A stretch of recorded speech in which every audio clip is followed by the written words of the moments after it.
Very good morning, dear students. Once again, welcome to Pharma Life Academy by Shashank Matthew. Today we are going to discuss on nature of drug. So before to proceed, we have to clear the concept why we are studying nature of drugs today in pharmacology.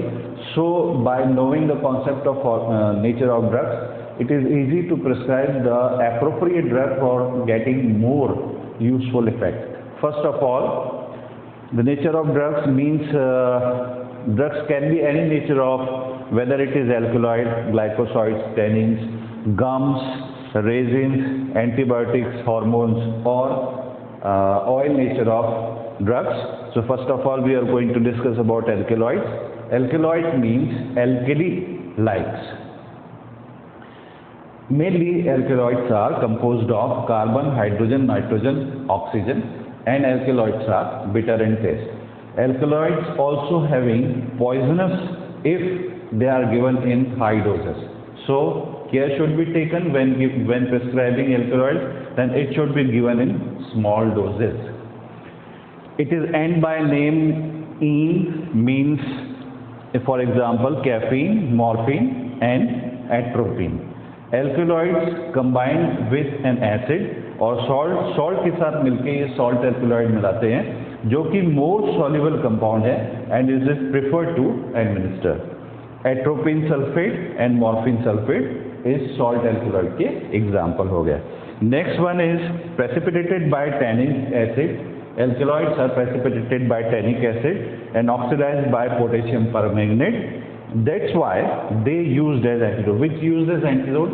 Tannic acid and potassium permanganate. Earlier we have discussed that alkaloids, when given in higher doses, they are having poisonous effect. So to neutralize the poisonous effect of alkaloids, we are used tannic acid and potassium permanganate as antidote of alkaloid. Next one is glycosides. Glycosides are ether-like combination of sugar with organic compound in plants. C पे बार जो आप देख रहे हैं उसको हम denote करते हैं with के बतौर. So glycosides are ether-like combination of sugar with organic compounds in plants. Plants में पाए जाते हैं शुगर के कॉम्बिनेशन के साथ में ऑर्गेनिक कंपाउंड.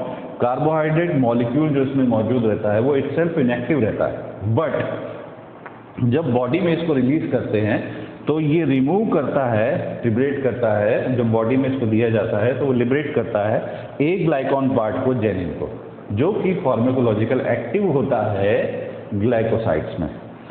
शुगर जो इसमें ग्लाइकोसाइड में पाई जाती है वो मॉडिफाइड करती है ग्लाइकोसाइड की solubility, penetration, reactivity, distribution and duration of action को. तो जो इसके एग्जाम्पल हैं वो पाए जाते हैं डिजिटल लीफ में. ग्लाइकोसाइड्स पाए जाते हैं जैसे डिजिटॉक्सिन और digoxin. Next one is tannins. Tannins is a non nitrogen plant constituent. ये भी नेचुरल सोर्स ऑफ है, जैसे हमने पहले नेचुरल सोर्स ऑफ ड्रग्स पढ़े थे, तो ये भी नॉन नाइट्रोजनस प्लांट कॉन्स्टिट्यूएंट है जो कि एस्ट्रिंजेंट एक्शन में रहता है. एस्ट्रिंजेंट के बारे में अगर आप जानते हैं और नहीं जानते तो एस्ट्रिंजेंट होता है जो कॉन्स्ट्रिक्शन का काम करता है. इसके एग्जाम्पल हैं पायरोगेलॉल टैनिन्स जो कि पाया जाता है ओक गॉल से.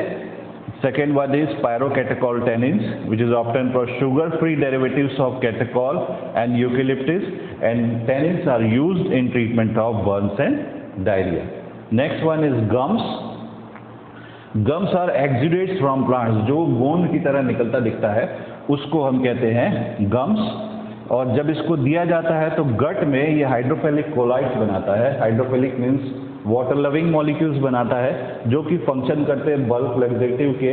अगर आपको लग्जेटिव के बारे में जानना है तो हम नेक्स्ट किसी क्लास में बताएंगे. फिर भी एक शॉर्ट एग्जांपल के बतौर में आपको बता दूं तो लग्जेटिव्स जो होते हैं वो स्टूल सॉफ्टन का काम करते हैं और पोटेंशिएट करते हैं बॉवल मूवमेंट को. एग्जाम्पल है अगार, सेलेनियम सीड, मिथाइल सेल्यूलोज और carboxy methyl cellulose.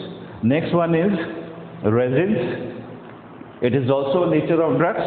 So resins are produced by oxidation and polymerization of volatile oil. Oxidation and polymerization of volatile oils. Examples हैं oleoresins, aspidium, gum resins, asafoetida, oleoresins, myrrh, balsam of benzoin, balsam of Tolu, balsam of Peru, which is used in the treatment of cough and bronchitis as antiseptics. Next one is antibiotics. इसके बारे में मुझे लगता है कि आप सारे students को काफ़ी कुछ मालूम है, फिर भी एक शॉर्ट सा introduction. They are derived from living cells like bacteria, fungi, moulds and yeast. Living cells से इसको प्राप्त किया जाता है। इनके पास में एक लीथल इफेक्ट होता है जिसको अपन बोलते हैं बैक्टीरिसाइडल, मीन्स बैक्टीरिया को मार देने वाला इफेक्ट। सेकेंड होता है इनिबिटरी एक्शन, मीन्स बैक्टीरियोस्टैटिक, मतलब कि बैक्टीरिया को ग्रोथ को उसको बढ़ने से रोकने वाला इफेक्ट। एग्जाम्पल्स इसके बहुत सारे हैं, नाम लूँगा तो काफ़ी समय जाएगा, फिर भी एक penicillin, streptomycin are the examples of antibiotics, जैसा हमने सोर्स ऑफ ड्रग्स में भी पढ़ा था। Next one is hormones. It is derive from animal endocrine gland. Animal endocrine gland से इनको डिराइव किया जाता है और मेडिसिनल के बतौर इनका यूज़ है for the substitution therapy. Substitution के बतौर सब्स्टिट्यूएंट देने के लिए इनका इस्तेमाल किया जाता है। फॉर एग्जाम्पल इंसुलिन जो है वो पॉलीपेप्टाइड होता है नेचर में। सेक्स हार्मोन्स और कॉर्टिकोस्टेरॉइड जो होते हैं वो स्टेरॉइड होते हैं नेचर में। उसी के साथ साथ थायरोक्सिन जो है वो एक आयोडीन डेरिवेटिव है। में जब आयोडीन की कमी होती है या आयोडीन को बनाने वाले जो हार्मोन्स हैं उनकी कमी होती है तो इस कारण ट्रीटमेंट के लिए थायरोक्सिन को दिया जाता है। Next one in nature of drugs is oils. Oils are liquids insoluble in water and generally the oils are viscous in nature, greasy in nature. First one is volatile oil, second one is fixed oil, third one is mineral oil. So first we are going to discuss about volatile oils. Volatile oils imparts aroma which is volatile in nature. On the rise of temperature they are volatilized without leaving residue. Because of fragrance, taste and odor, they use as flavoring agent in cosmetic technology for the preparation of cosmetics and many more medicinal compounds also. For example, peppermint oil, clove oil and oil of wintergreens having pure methyl salicylate property which is used locally to relieve pain. Pain को relieve करने के लिए rubbing करके इस्तेमाल किया जाता है। Next one is fixed oil which are glycerides of oleic and palmitic acid. Fixed oils और ग्लिसराइड्स ऑफ ओलिक और palmitic acid which is greasy in nature, extracted chiefly from seeds. First one is vegetable origin. Examples: olive oil, castor oil, croton oil, some peanut oil used for the food component, food preparation.